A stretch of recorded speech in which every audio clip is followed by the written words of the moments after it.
Assalamualaikum warahmatullahi wabarakatuh. Kembali lagi bersama Bu Zulia pada pembelajaran pendidikan Pancasila dan kewarganegaraan. Tema 4, globalisasi. Sikap menghargai keberagaman ekonomi. Kebutuhan hidup kita dapat dibedakan menjadi kebutuhan primer, sekunder, dan tersier. Kemampuan setiap orang dalam memenuhi kebutuhan hidupnya berbeda-beda. Perbedaan tersebut menyebabkan adanya keberagaman ekonomi di masyarakat.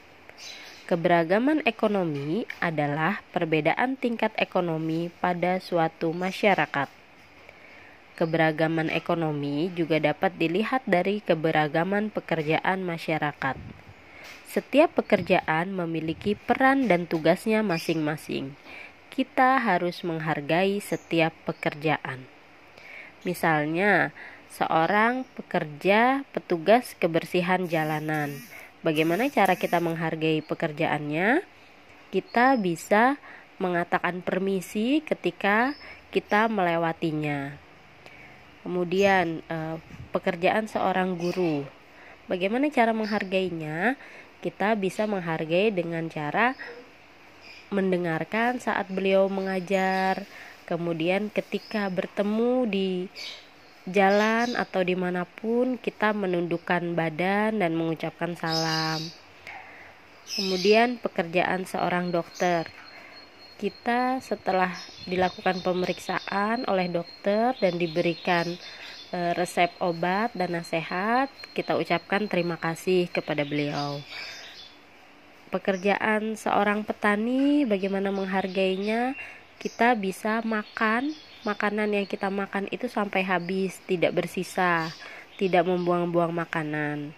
Nah, itu beberapa cara yang dapat kita lakukan untuk menghargai pekerjaan seseorang.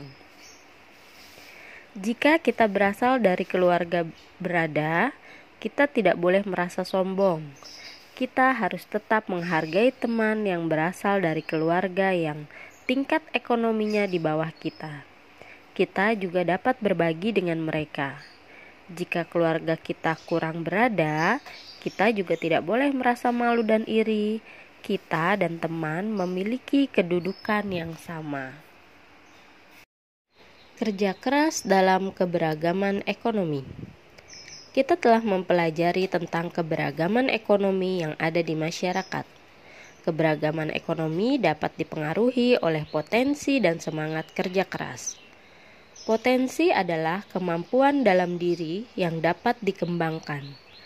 Potensi akan bertambah jika kita rajin melatih kemampuan yang ada di dalam diri. Misalnya, seseorang yang pandai membatik, mengikuti kursus dan mendatangi beragam pameran seni untuk meningkatkan kemampuannya. Saat mengembangkan potensi diri, kita harus memiliki semangat kerja keras. Kerja keras membuat kita tidak akan mudah menyerah. Kita akan terus berjuang untuk meraih kesuksesan. Potensi yang selalu diasah dengan semangat kerja keras dapat mengantarkan kita kepada kesuksesan. Kesuksesan tersebut dapat diwujudkan dengan perbaikan kondisi ekonomi keluarga dan masyarakat sekitar. Misalnya, seorang perajin batik mendirikan usaha batik tulis yang para pekerjanya adalah masyarakat sekitar. Usaha ini selain memperbaiki ekonomi keluarga, juga turut meningkatkan ekonomi masyarakat sekitar. Berusaha meningkatkan ekonomi masyarakat sekitar merupakan salah satu contoh perwujudan sikap cinta tanah air. Alasannya, meningkatkan kondisi ekonomi masyarakat turut memperkuat ekonomi bangsa. Mencintai tanah air merupakan kewajiban setiap warga Indonesia. Mencintai tanah air dapat diwujudkan dengan merasa bangga saat menggunakan barang buatan dalam negeri. Beberapa manfaat mencintai barang buatan dalam negeri adalah sebagai berikut. 1. Mengurangi pengangguran. 2. Memajukan industri dalam negeri. 3. Menciptakan lapangan pekerjaan. 4. Memperkukuh ekonomi bangsa. Cinta terhadap produk Indonesia. Globalisasi membuat perdagangan internasional semakin ramai. Beragam jenis barang dapat diekspor dan diimpor. Kondisi ini menjadi tantangan bagi produsen dalam negeri untuk mampu bertahan dan bersaing dengan produsen asing. Saat ini, banyak produk buatan dalam negeri yang mampu bersaing dengan produk asing yang sejenis. Oleh karena itu, kita sebaiknya lebih mencintai produk dalam negeri. Mencintai produk dalam negeri merupakan perwujudan rasa cinta tanah air.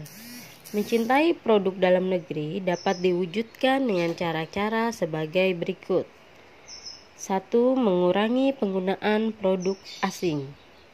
Mengenalkan produk Indonesia ke negara lain melalui pameran. Merasa bangga saat menggunakan produk dalam negeri. Mengakui bahwa kualitas produk dalam negeri tidak kalah dari produk luar negeri. Dengan menggunakan produk dalam negeri, kita dapat membantu meningkatkan ekonomi negara. Jika ekonomi meningkat, kesejahteraan masyarakat dapat tercapai. Namun, masih ada sebagian masyarakat yang lebih menyukai produk luar negeri karena dianggap memiliki kualitas yang lebih baik.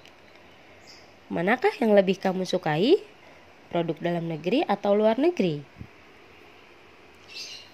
Sekian pembelajaran PPKN kali ini. Semoga bermanfaat. Terima kasih telah menyimak. Wassalamualaikum warahmatullahi wabarakatuh.